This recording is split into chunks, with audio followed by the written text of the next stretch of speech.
This week, our guest is Army vet and author Martina Sneed, here to talk about her new novel, The Inkslinger. We also talk about legacy, how community and art interact, and the focus on the journey. There's all that and so much more, so stick around and see what else Damon does. DJ Prime, play the music.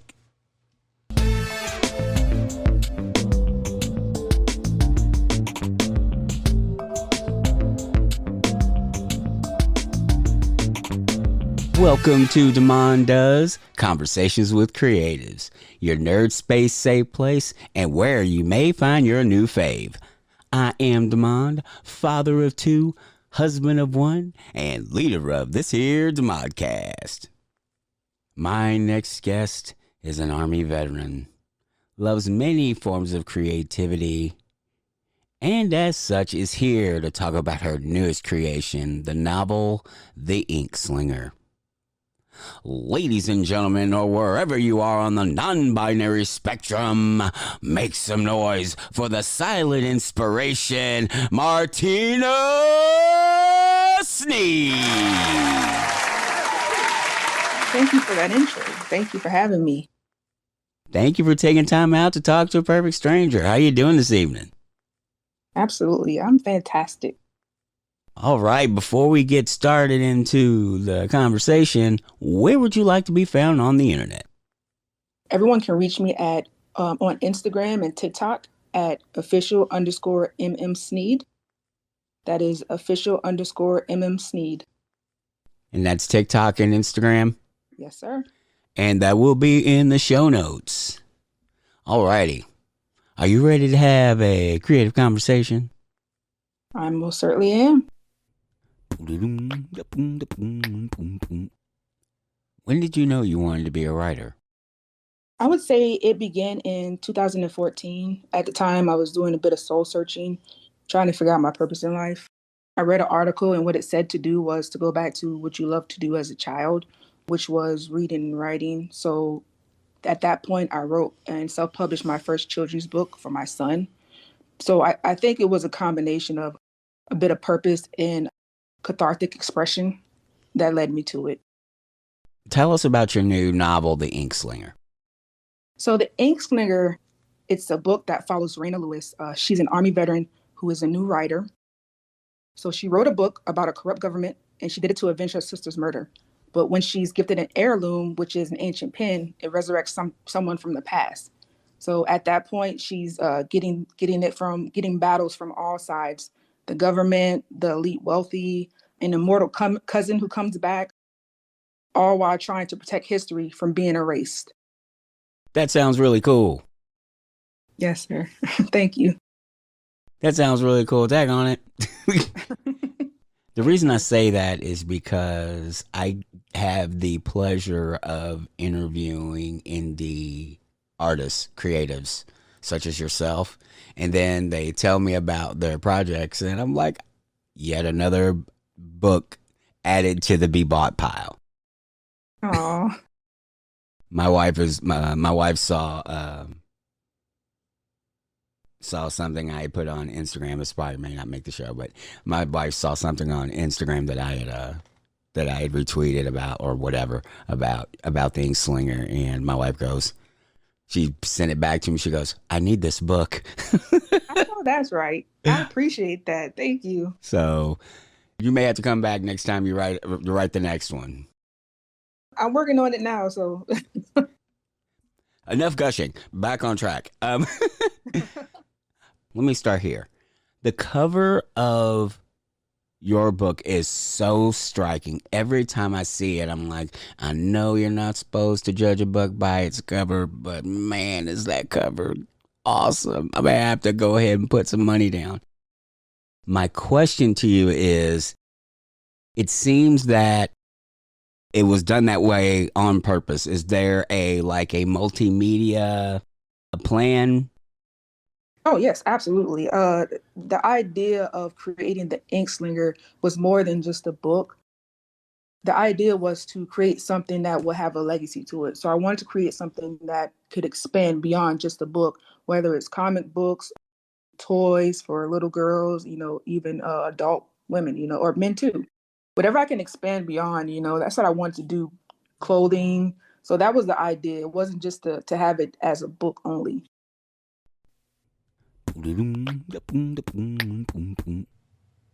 What do you wish you had known when you first started out?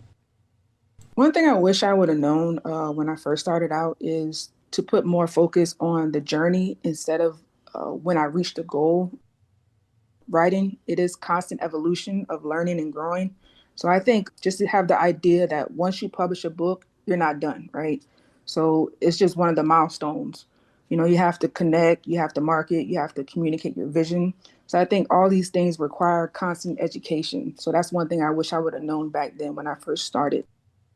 What is a big milestone turning point moment, like somebody you talked to, a bit of information you found, or it could be something small that really changed your mindset?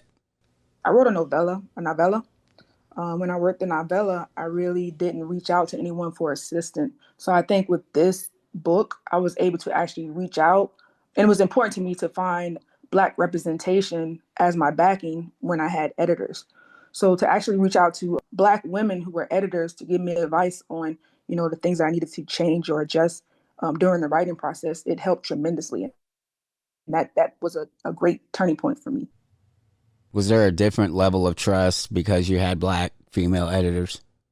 It was because it's just a different understanding that they had when I was writing the book, whether dealing with AAVE inside the book and certain aspects in the book, they already knew, and the approach, they knew how to approach when it came to editing for me.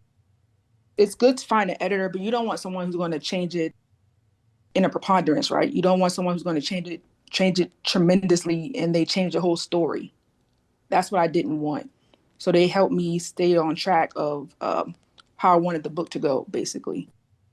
Do you have any mentors that you've made connections with through this process? So when I first started out with this book, I started out a book, and then I transitioned it to a script. So when I was writing the script, I actually had a mentor, but then I reverted back to a book. So I don't have a mentor when it comes to book writing. However, I look for all different avenues. So I'm not constricted. I'm not confined to just one mentor. So I look at other indie authors. I look at YouTube, there's so much knowledge out there. I just don't want to confine myself to one person. Who's an indie author that you look towards? Oh man, there's so many. Right now, it's definitely and I was gonna mention them at the end. Eddie Williams. He wrote a few fantasy action novels. One is Affinity Theory, because I guess because we're kind of like in the same genre. I like reading his book and kind of like speaking with him about certain things, and we get to bounce back off each other when he's posting something. I praise him, I support him. He does the same for me. You know, so definitely Eddie Williams. Yeah, he's a dope person. That's another thing that the first time when I was first publishing, I didn't have that support. I didn't have that community. So to be on Threads, because that's where I met most of the people from, on Threads. To be on Threads and just to build that community with different indie authors, it's great. It is awesome. What is your go to order at your favorite hometown restaurant? So being from Southern Louisiana, there are a lot of spots that are good. I don't have a favorite go-to restaurant. And plus, my mom probably would get me if I don't say her. So I'm going to have to say it's definitely at my mom's house. Yeah, she cooks my favorite dish, white beans and rice with catfish. What does your mother do different than other people without giving away any family secrets? She cooks it with love, of course. That's the difference. She knows that when I come into town or come home, she's always going to cook it with love and serve it to me and give it to me, basically. You can go to any restaurant and they'll give you the food because that's what they have to do. But for your mom to do that, to show that love and appreciation and cook for me, that's definitely the difference. I feel like I understand what you're talking about, and I also cannot actually describe what you're talking about. I see, you understand, you get it.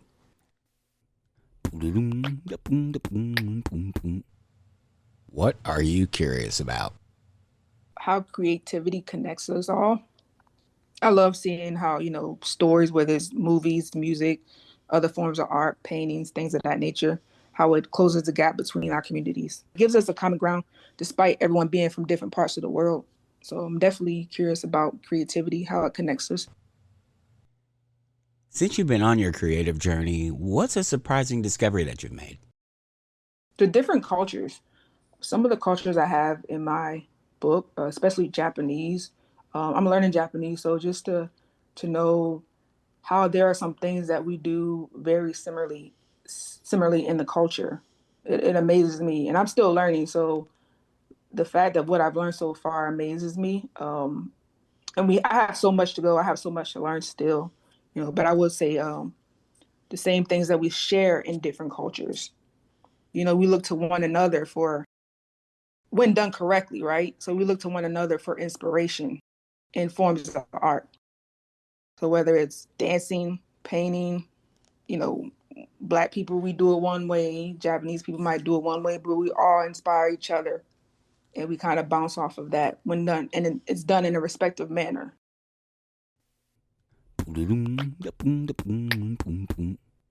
What should I ask you that I didn't know enough to ask? I think one thing you could have asked me was, what did I learn about myself while I was writing the Inkslinger? And the reason why I say that is because I think the stories that we write, they reveal as much about, you know, ourselves, so myself as an author, as they do the characters, right?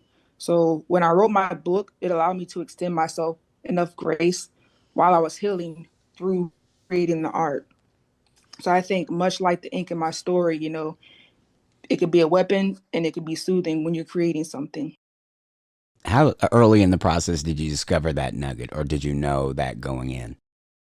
I learned it, I think once I was actually done with the book, like actually finished and seeing what it as a whole, right? Seeing what it represents and how I was able to heal through the art and me and a character having a parallel adventure. So me and Rain are going through grief and healing simultaneously. I think that's when I actually was able to discover it when I finished it as a whole. If you knew it was going to be such a vulnerable experience, would you do it again? Oh, absolutely. That's one thing I realized writing a book, that's for myself, that's how I heal. I heal through art. The way I write, I'm very expressive. Just going on the journey, I definitely would do it again. I just think that's the way God made me. If you could create a new holiday, what would it commemorate? Whew. If I could create a new holiday, definitely it would be a day just dedicated to reading. Now I know there's already a national reading holiday, but I'm specifically speaking of like a holiday in the US that allows us to actually take time off work, slow down and read a book for the entire day. Because I think reading builds empathy. And with empathy, it helps build stronger communities. So it definitely would be a reading holiday for the United States for me. What day? And if you don't have a specific day, what time of year would you suggest this? I would say, I would definitely say make it during the summertime. So I don't have a specific day, but sometime during the summertime, whether it's May, June, something like that. And I say that because well, the kids are already off anyways, right? But for the parents to have that day off and spend time with their kids and read with them, I think that would be the best time. That'd be great. Why create? That's a very easy question for me. So I've always wanted to find a way to be of service to other people. And the best way I know how to do that, and the best way I know how to give back is to create these ideas that people can resonate with and enjoy through entertainment. So that's definitely why I create, to be of service. I want you to pat yourself on the back with this one. When's the last time you know that your writing or your art, in whatever form, did that for somebody? The last time was with this book, just based off of the quotes that my readers give me. Being able to see themselves in Raina, a Black woman who's strong, who's astute. She's very smart. I think that's the most recent time my readers from this book, The Inkslinger. And if you want to experience it, you can find the Inkslinger at the big place that will not be mentioned. They don't need my advertising words because they're not sending me advertising dollars, but you know where to look. Yes. Martina, thank you for hanging out with me. Thank you for having me. I truly appreciate it. You helped me get over I'm a little nervous sometimes, so I appreciate this. Final thoughts. The big one here for me is focus on the journey, because once you reach your next goal, the goalposts are going to move anyway. They always do. We're in a forever state of continual learning. So just enjoy the journey and the milestones as we get to them. Also, I love to hear people talk about being of service. I think remembering to do so can help keep our perspective grounded a bit, especially in the times that we're in. If you have any ideas, suggestions, or comments, let me know. Either leave a comment on the YouTube channel at Demond Does on YouTube, or you could email me at demondoes@gmail.com. Thank you for joining us, whether it's your first time or this time. If you like what you heard, tell the world. Like, comment, and subscribe on YouTube, or go to your favorite podcast app and leave a 5-star review. Either way will help more join the conversation.